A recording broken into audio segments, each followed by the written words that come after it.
Hi అండి, welcome back to tasty recipes. ఈరోజు recipe వంకాయ శనగపప్పు కూర.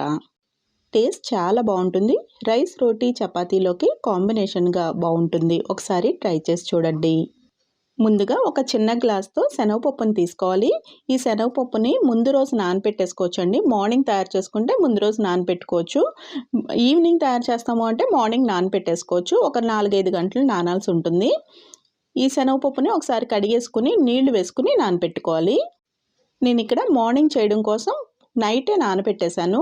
మార్నింగ్ ఏమో వంకాయల్ని మంచిగా లేతగా ఉన్న వంకాయల్ని తీసుకుని వాష్ చేసేసుకుని కట్ చేసుకుని నీళ్ళల్లో వేసుకోవాలి. వంకాయలు ఎప్పుడూ కూడా కట్ చేసుకున్న తర్వాత నీళ్ళల్లో వేసేసుకోవాలి. ఇప్పుడు ప్యాన్లోకి 4-5 టేబుల్ స్పూన్ల వరకు నూనెని వేసుకుని నూనెని వేడి చేసుకోవాలి. మనం ఉల్లిపాయ ముక్కలు ఎక్కువగా తీసుకుంటే కొంచెం నూనె ఎక్కువ పడుతుంది. నూనె బాగా కాగిన తర్వాత ఒకసారి నూనె కాగిందో లేదో చెక్ చేసుకోవాలి. కొంచెం ఒక ఉల్లిపాయ ముక్క వేసుకుని చెక్ చేసుకుని నూనె కాగినట్టుగా అనిపించినట్టయితే మిగిలిన ఉల్లిపాయ ముక్కలు కూడా వేసేసుకోవాలి. ఇక్కడ నేను ఒక అరకప్పు వరకు ఉల్లిపాయ ముక్కల్ని వేసి వేయించుతున్నాను.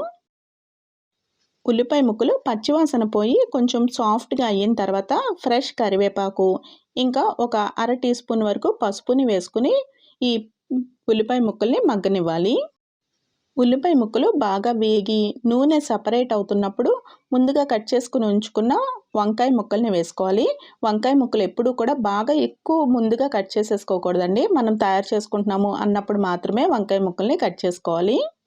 వంకాయ ముక్కలు ఎక్కువగా నీళ్ళల్లో కాకుండా బయట ఉంచేసాము అంటే మాత్రం నల్లగా అయిపోతాయి. కండ్రెక్కిపోయి కూర అస్సలు బాగోదండి. అందుకని ఎప్పుడూ కూడా కట్ చేసిన వెంటనే నీళ్ళల్లో వేసేసుకోవాలి. వంకాయ ముక్కలు ఇంకా ఉల్లిపాయ ముక్కలు కలిసేలాగా ఒక 2 నిమిషాల పాటు ఇలా కలుపుకుంటూ ఉండాలి. వంకాయ ముక్కలు మనకి ఈ వేడి తగిలిన దగ్గర అంతా కూడా కలర్ చేంజ్ అయిపోతుందండి. ఇప్పుడు మూత పెట్టుకుని మగ్గనివ్వాలి. మధ్య మధ్యలో మూత తీసుకుని గరిటతో కలుపుకుంటూ ఉంటే మనకి ఈ వంకాయ ముక్కలు అన్ని వైపులా కూడా కరెక్ట్గా చక్కగా మగ్గుతాయి. మనకి వంకాయ ముక్కలు మగ్గడానికి ఎక్కువ టైం పట్టదండి, త్వరగానే మగ్గిపోతాయి.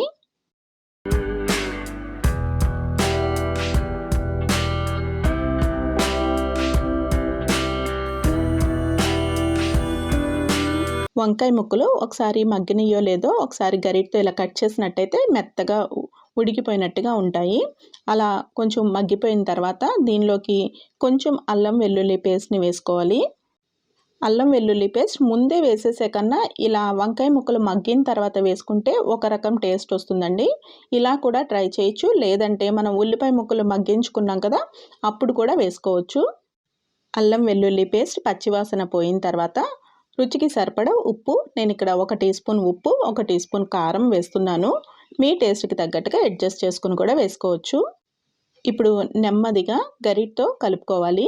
వంకాయ ముక్కలు మగ్గిపోయిన తర్వాత ఎక్కువగా గరిటతో కలిపినట్టయితే వంకాయ ముక్కలు చిదురైపోతాయి. అందుకని జాగ్రత్తగా కలుపుకోవాలి. ఇప్పుడు దీనిలోకి ఒక 1/2 లీటర్ వరకు నీళ్లు వేసుకుని ఉడికించుకోవాలి. నీళ్లు వేసిన తర్వాత స్టవ్ని హై ఫ్లేమ్కి అడ్జస్ట్ చేసుకుంటే మనకి నీళ్లు మరుగుతాయి కదా, అలా మరుగుతున్నప్పుడు స్టవ్ని మీడియం ఫ్లేమ్కి మార్చేసుకోవాలి.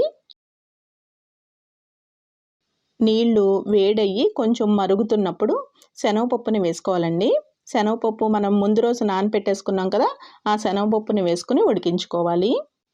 ఇప్పుడు స్టవ్ని మీడియం ఫ్లేమ్ నుంచి లో ఫ్లేమ్కి అడ్జస్ట్ చేసుకోవాలి.